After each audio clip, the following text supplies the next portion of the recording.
For inexperienced passengers like Rehana Khan and her daughter, the airplane wasn't much fun at all. Whatever she had heard from the gossip mongers in the slums about plane crashes, hijackings and mid-air explosions all came to mind when she boarded the Saudi plane. Her heart began to increase its rhythm the moment the air hostess practically dragged her and her daughter inside the plane and showed them to their seats. The same air hostess who had gotten them their boarding cards and fastened their seat belts, smiled at them, and left. In haste, no one had bothered to ask them for their passports. When they entered the boarding ramp with the Arab air hostess, another member of the flying crew checked their boarding cards and waved them in.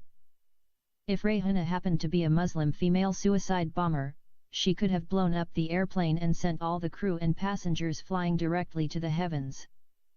No one at the Sahara International Airport checked her small handbag or scanned her body to see whether she had any weapon or a belt fastened with explosives around her waist. It was fairly common at the Bombay International Airport for passengers to check their bags and get their boarding passes and then disappear. Those same passengers would go back to the city and commit murders. The paid killers would later use their boarding passes as alibis to prove that they were out of the country when the crimes were committed. Thank God, Rehana Khan was neither a female suicide bomber nor a paid killer. When the plane took off, she began to shake from her head down to her feet. She was holding onto her seat with one hand and her daughter with the other. She was thinking that they might fall out the plane any moment or the plane would fall out of the sky and they would crash on the ground. Her tears were streaming like a fountain, but her silence did not hide her fear. Those fearsome moments soon passed as the plane began to fly horizontally and Rehana began to think that they had reached their destination. She whispered in the ear of her daughter and told her that they had reached the rich country of the Arabs. This idea was incorrect, for one of the attendants approached her row of seats and asked her in broken Hindi whether she was a vegetarian or a non-vegetarian. Rehana did not understand the question of the pretty young woman. The air hostess checked her boarding pass and saw her name was Rehana. From her name, she knew that Rehana was a Muslim woman and hence she concluded that she was a non-vegetarian. Then she asked her whether she would prefer chicken, beef, or lamb. Rehana, being inexperienced, thought she was sitting in an expensive restaurant and the food would be beyond her budget of 500 rupees. She shook her head indicating that she did not want to eat. The air hostess pointed to her little daughter indicating she should have something to eat. When Rehana rejected the offer for her daughter to have a meal, the air hostess then understood that perhaps the poor Indian woman felt she had to pay for the food. She used an interpreter and told her that the food was already paid for with her tickets. As soon as Rehana heard that the food was free, she changed her mind and said she wanted to eat something as well. She ordered lamb biryani for herself and chicken biryani for her little daughter. Biryani is the most delicious Pakistani and Indian food. It originated in Persia, today Iran, and it was brought to the Indian subcontinent by Iranian travelers and merchants. It is prepared out of tender morsels of chicken meat simmered in a creamy spicy blend of rice, saffron, onion, garlic, ginger, turmeric, cumin, tomatoes, ghee, cloves, cardamom, cinnamon, and mint leaves. It seemed that the person who created this tasty dish used every edible herb and spice in the world to produce this biryani recipe. Biryani is not a daily dish but reserved for very special occasions such as weddings, parties, and holidays. It is also cooked during religious festivals like Ramadan, Eid, Diwali, Christmas, etc. Rehana and her daughter had not often made use of a knife and fork except when they were eating in the public restaurants. They forgot they were in public and starting eating the delicious biryani dish as if they were at home in the slum with their fingers and hands.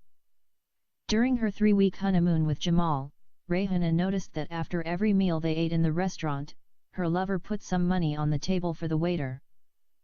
Trying to be generous and gracious for the nourishing and tasty free meal, Rehana took out a note of 5 rupees from her handbag and placed it on the tray for the air hostess to have as a tip. When the air hostess came to collect the empty trays, she laughed and returned the money to Rehana. While she was handing the rupees back, she whispered to Rehana and thanked her for her generosity. She then explained to her that the plane wasn't a restaurant and they didn't accept tips from the passengers. After all the food trays were removed, some of the passengers removed their seatbelts and began to move around in the plane. Some of them were going to the restroom and some were just stretching their legs. Rayhana thought that the plane had reached the rich land of the Arabs. Therefore, she asked one air hostess to unfasten her seatbelt and her daughter's seatbelt. As soon as they were freed from their seats, Rayhana grabbed the hand of her daughter and began to walk her towards the front passenger exit door to the plane. When they reached the door, she caught hold of the handle and was about to pull the door open. An air hostess saw her at the right moment and pulled her hand from the door handle. "What are you doing, madam?" the air hostess screamed at Rayhana. "We are going out. Go back to your seats and don't move until we tell you the plane has landed in Jeddah airport." The angry air hostess held Rayhana's hand and took her back to her seat. She fastened her and her daughter into their seatbelts. Then she informed the rest of the flight crew what had happened. After that, she came back to Rayhana followed by another air hostess. The second air hostesses told Rayhana never to move again from her seat, and if she or her daughter wanted to use the restroom, she should press the button above her and a flight attendant would come and take her to the restroom. The air hostess then requested that the passengers sitting around and near Rayhana not help her unfasten her seatbelt, and if she managed to unfasten her seatbelt by herself, they should notify someone immediately from the flight crew. Consequently, the inexperienced passengers were grounded and imprisoned in their seats until another problem occurred. Before the plane was to land at Jeddah International Airport, the air hostesses distributed forms to the passengers and asked them to fill them out. By filling out the forms, the passengers would avoid unnecessary delays at the airport upon their arrival. The forms were in Hindi, Arabic, and English. Rayhana had never been to school in her life and hence the writing on the forms appeared to her to be like ants crawling together and all bunched up. She turned to the passenger who was sitting next to her and asked him to help her fill out the forms. The man was an Indian. He agreed to help the illiterate Indian woman. He began to ask her the questions on the form and then he started to fill in the specific information in the appropriate boxes and lines. "What is your first name, Rayhana? Last name, Khan, coming from, Bombay, going to, Jeddah, purpose of visit, maidservant visa, address, I have no address." The gentleman laughed when Rayhana said she had no address. Then, he asked her where she used to live before she flew from Bombay. She told him she was from Darvi slum area. The man put as address, Darvi slum area, Bombay. "Passport number, I have no passport." The man was shocked when Rayhana said she had no passport. He asked her that question 3 times before he told her to give him her papers so he could find her passport. He was going to show her what her passport looked like. Rayhana gave him the tickets, visas, and boarding cards. The man told her that none of the papers she had given him was a passport. Then, he took out his Indian passport, showed it to her, and demanded that she should show him the same official document. Rayhana told him that their passports with the Negro boy. The gentleman asked her to look inside her handbag again. Rayhana knew she had no passports in her handbag. She handed her entire handbag to him. The man went through Rayhana's small handbag and slowly pulled out one Punjabi dress, underwear, and one sari of Rayhana, and one dress for her daughter. Then, he searched the empty handbag painstakingly as if he was hunting for gold. Finally, the gentleman was convinced that the slum woman and her daughter somehow entered the plane without their passports. Out of compassion, the gentleman waved his hand to an air hostess and called her to come over and whispered to her that the Indian woman who was sitting next to him along with her daughter had no passports. The air hostess could not believe him. She talked to Rayhana to verify the claim of the gentleman. Rayhana gave her the same vague answer, "Our passports with the Negro boy." The air hostess happened to be the same one who shouted at her and stopped her from opening the door to the plane. Therefore, she doubted Rayhana's credibility and thought there was something suspicious about her behavior. She returned to the other crew members and informed them about the suspicious behavior of the Indian woman. One of the flight crew drew the conclusion that the Indian woman might be a terrorist, which scared the hell out of the others. Her conclusion was immediately seconded by another frightened air hostess. The belief that Rehana was a female terrorist was supported and approved by all the members of the flight crew. Even the pilot and co-pilot agreed this woman must be a terrorist. The conclusion was accepted because it was based on several observations. First of all, the air hostess argued that she could not believe someone could pass through all that tight security and checkpoints at the Sahara International Airport without a passport. Secondly, no passenger was dumb enough to try to open the cabin door of a plane while flying in midair as this Indian woman had done. Thirdly, the Indian woman did not pass through the legal route that each passenger had to go through before she could enter the plane. Conclusion: the Indian woman had been smuggled inside the plane by a well-planned and executed terrorist plot.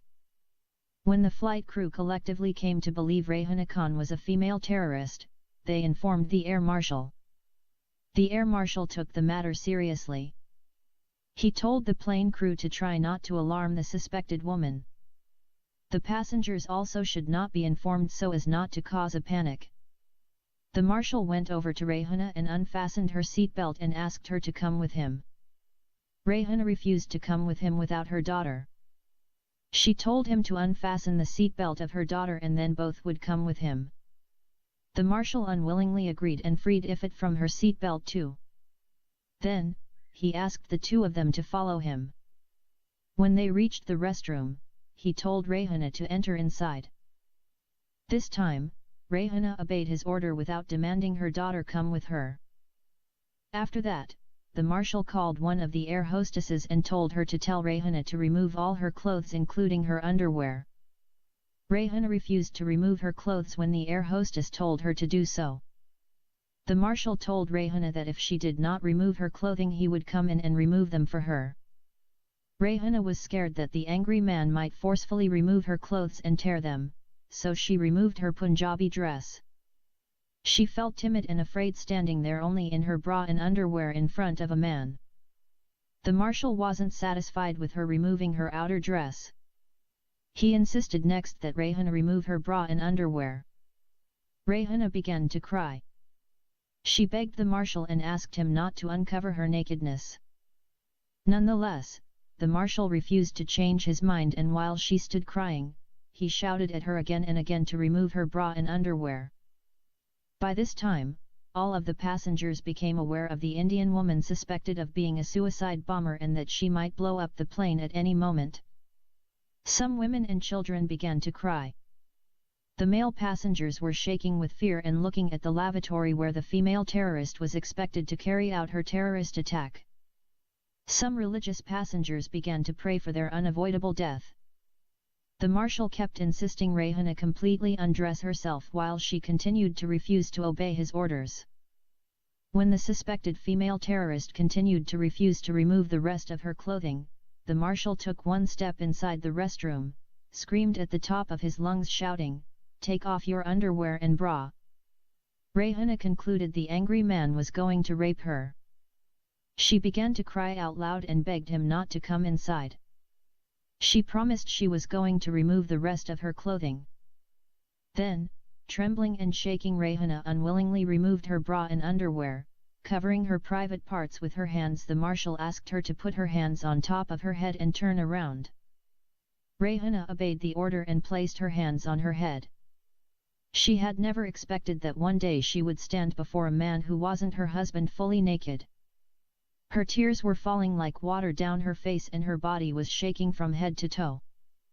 The marshal had a metal detector in his left hand and on his right hand, he was holding a gun and pointing it in her face. Then, he moved one step inside the restroom and began to check the naked body of the suspected female terrorist. His metal detector moved from Rehana's breasts and passed by her stomach and legs until it reached her feet. After that, he told her to turn around and face the opposite direction. His metal detector moved from Rehana's shoulders, past her waist, and stopped for a few seconds on her large backside. The marshal had in mind the case of the Nigerian male terrorist, Omar al-Farouk, who inserted the explosive device in his rectum.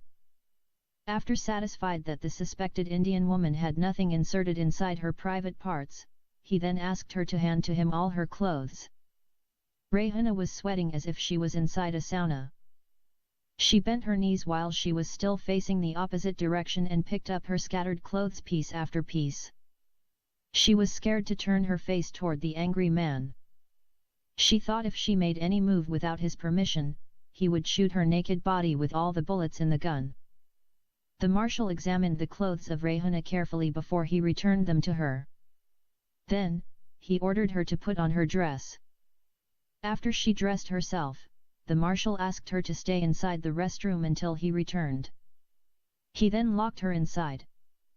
The marshal was not satisfied with what he did to the mother and then thoroughly checked her daughter. Ifat began to cry when she heard her mother crying inside the restroom. She thought they wanted to kill her mother. She wasn't allowed to enter when they forced her mother to go inside the restroom. Rayhana was so humiliated having had her privacy terribly violated. She was forced to undress herself and expose her nakedness. She was a victim of Islamophobia. After the terrorist attacks of September 11, some people considered every Muslim a terrorist and a walking bomb. After checking her daughter, the marshal went to the seats of the suspected female terrorist and began to search her bag for the hidden bomb and inside and around her seats. Finally, after all the humiliation, embarrassment, and mortification she endured, the marshal declared that Rayhana Khan and her daughter were not terrorists. Rayhana was released from her imprisonment in the restroom and allowed to return to her seat along with her daughter. Then and only then did the flight crew begin to question Rayhana about her passport and her daughter's passport. Once again, Rayhana said their passports were with the black Negro boy. All the members of the flight crew did not understand Rayhana except one. It was the hasty air hostess who brought her and her daughter inside the plane. She was able to figure out what Rayhana meant by the Negro boy. She narrated to the flight crew where she met the suspected female terrorist and her daughter and who brought them to her. Then, she laughed until she held her stomach. When she managed somehow to speak through her laughter, she said that the Indian woman and her daughter mistook the black woman who brought them to the checkout for a Negro boy because she had hair like a boy and a face like a man. Thereafter, the air hostess concluded her great observation by saying, "Most probably the black woman forgot to hand over the passports to them because they were in such a great hurry." This brilliant disclosure of the air hostess solved the mysterious disappearance of Rayhana and her daughter's passports. Wherefore, the flight crew felt relieved and no longer had the problem of a female terrorist on the plane. Shortly after that, the Saudi plane landed at the Jeddah International Airport.